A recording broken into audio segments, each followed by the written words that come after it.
You give him wisdom and all those leaders behind him. Londo, James, Nicholas Munywoki Mutua. Or we can start with, now that we have the whole committee here, we can start with the whole. Appointed the chairperson. On behalf of these people and myself, I must thank you for the honor and opportunity you are giving us to be able to come and serve our country. The pending bills is an issue which, of course, is very well known as a problem economically and otherwise. And I believe that through you and through the Kenya Kwanza government, there is now a serious push to show that the government is serious about projecting that it's a government that is ready to do business, and that it is a government that the people, the businessmen and the Kenyans can have faith in doing business with through this committee.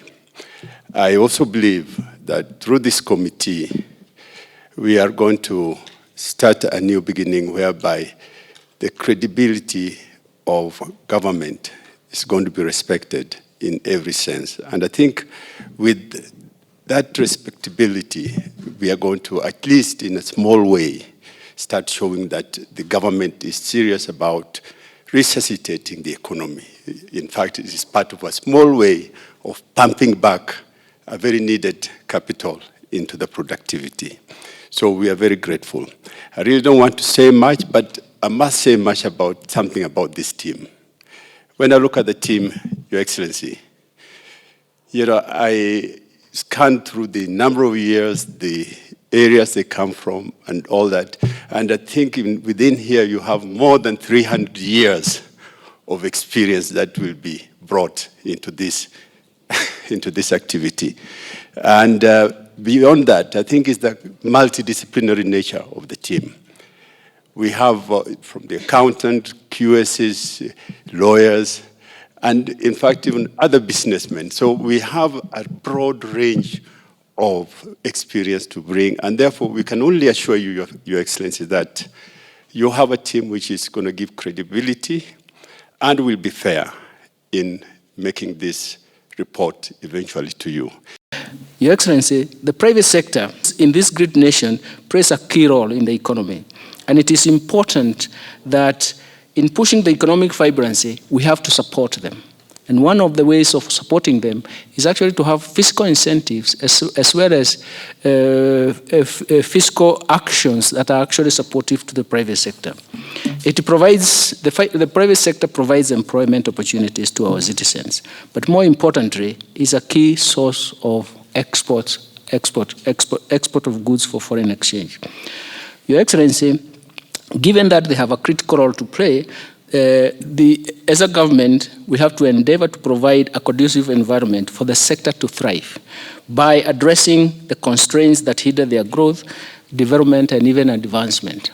Today in Parliament, one of the things that I was told is that most of the pending bills are from small and medium enterprises. Most of those pending bills are actually collapsing the private sector itself because they have their assets actually being auctioned. So in a sense, they're actually saying government actions are very, very important for their survival. So Your Excellency, in fact, the recent statistics, according to the quarterly budget economic review, it's showing that the total outstanding national government pending bills as of June 30th, 2023 amounted to 567 billion. And they were comprised of 435 billion, 443.6 billion for state corporations and semi-autonomous government agencies, and 123.9 billion for ministries, departments, and agencies. And during the same period, counties reported 164.8 billion. And this is, again, quite surmountable amounts of resources that are owed to specific institutions. In fact, some of those are businesses that could have multiplied their work and even their activities. So, Your Excellency, the work of this committee is thus to cut out this and make sure that we have some permanence in terms of our business opportunities and even our business forecast in terms of activities. This committee will work to restore trust and confidence between the private sector and the government. There are so many who believe that you can do business with the government, but there are so many who actually add that risk to the pricing just because they may not be paid. Would like to have an honest business where actually the pricing does not encourage risk that may not be surmountable or that may not come out. We want to make sure that the business is actually clear.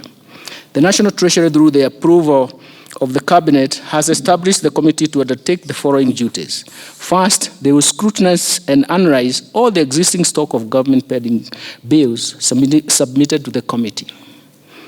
They will advise on reforms and measures that will ensure future accumulation of pending bills is avoided, just like the PS has said. Third, they will make recommendations to the National Treasury for payment or otherwise for claims, as well as other actions considered necessary for satisfactory disposal of bills and claims. Fourth, they will also give us some directions in terms of what will happen in future. One of the things that I've told them is that they are going to have so many institutions of government to help them in terms of verifying and even safeguarding the honesty of this process. And we do believe that they are going to they are going to come up with a fantastic job that gives us credibility and finality of this process. These are just a few remarks because we are going to be there for a long time in terms of verifying what is going to be given, but I'm sure the committee will take a bit of a short time.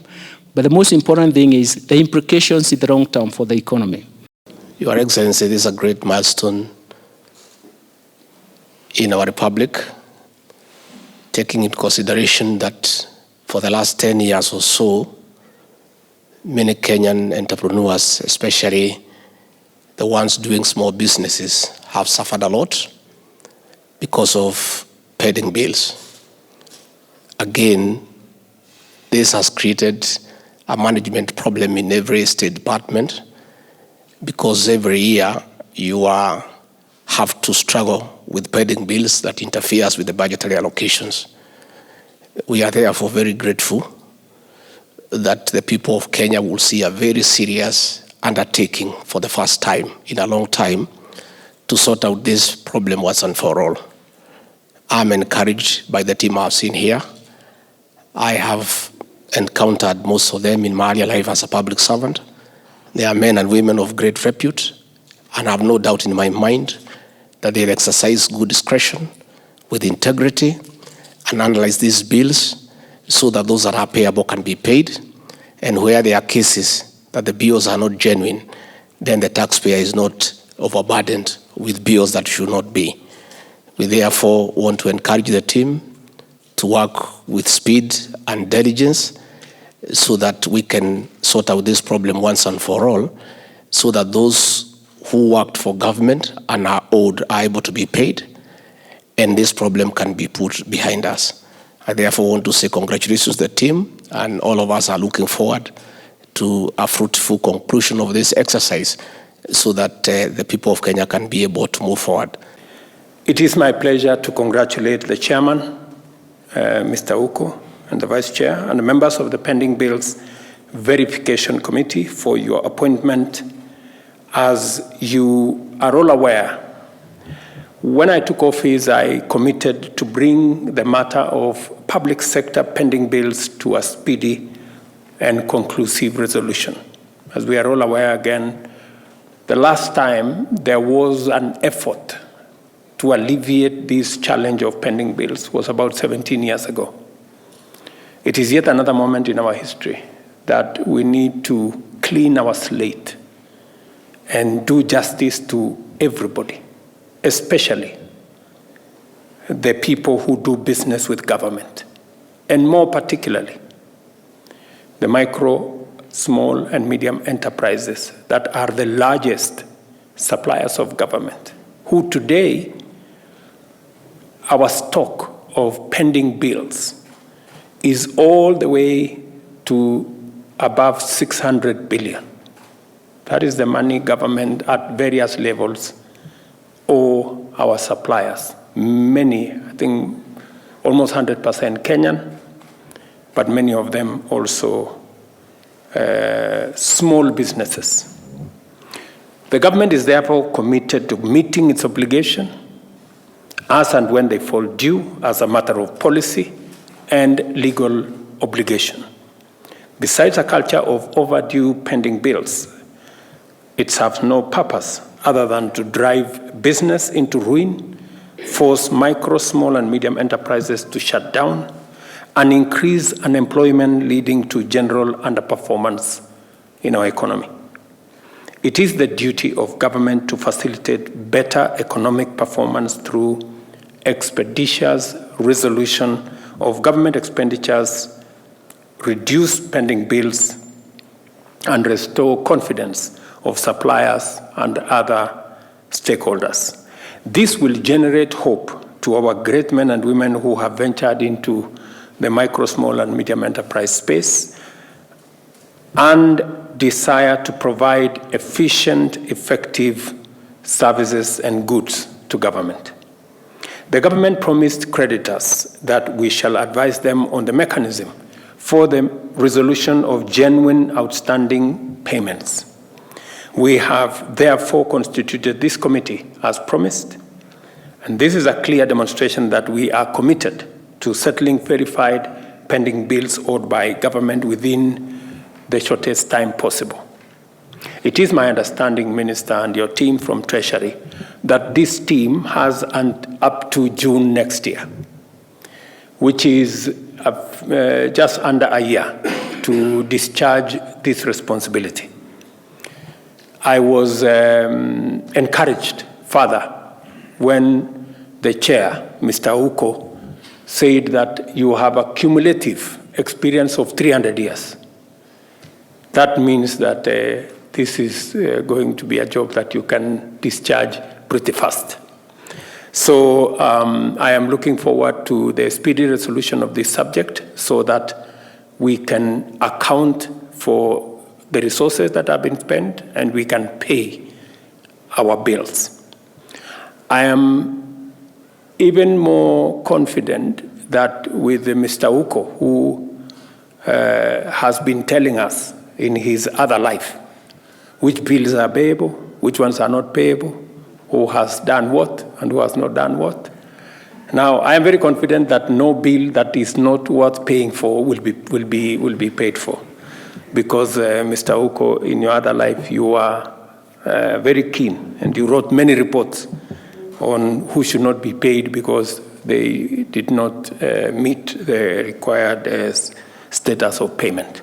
It is on this understanding that the Pending Bills Verification Committee has been established to advise on the most effective and efficient way of reducing the pain experienced by suppliers.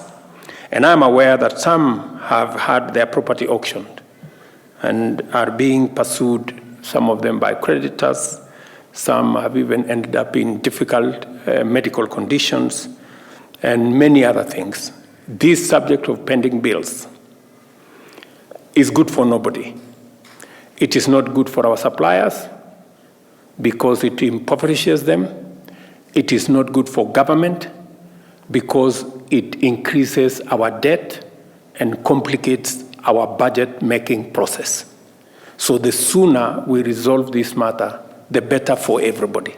The better for our economy, the better for our suppliers, the better for those who are planning our budget, and the better for us and our management of our debt burden as a country. So it is the right thing to do at this point in time. And so let me say, for the avoidance of doubt, that this committee is very important to us as an administration. It's a commitment that we made.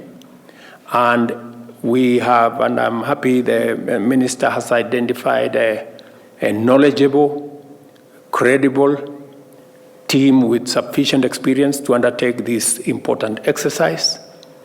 As I have told you, there is already a pending bill out there owed by government, at both levels, at the national and county, with all parastatals and all the other auxiliary bodies, of close to 640 billion. That is a huge amount of money on either side to suppliers and also on the government books. And therefore, it is important for us to resolve this matter, and we can then predict our future much more accurately. It is also the reason that we are having a supplementary budget in Parliament. We have made a commitment as an administration that we are going to start with this year. Even as we look on last year, the year before, all the way to 2005, we are going to start with this year. And we have sent to Parliament an adjustment to the budget so that the pending bills that would have come into this year are sorted out.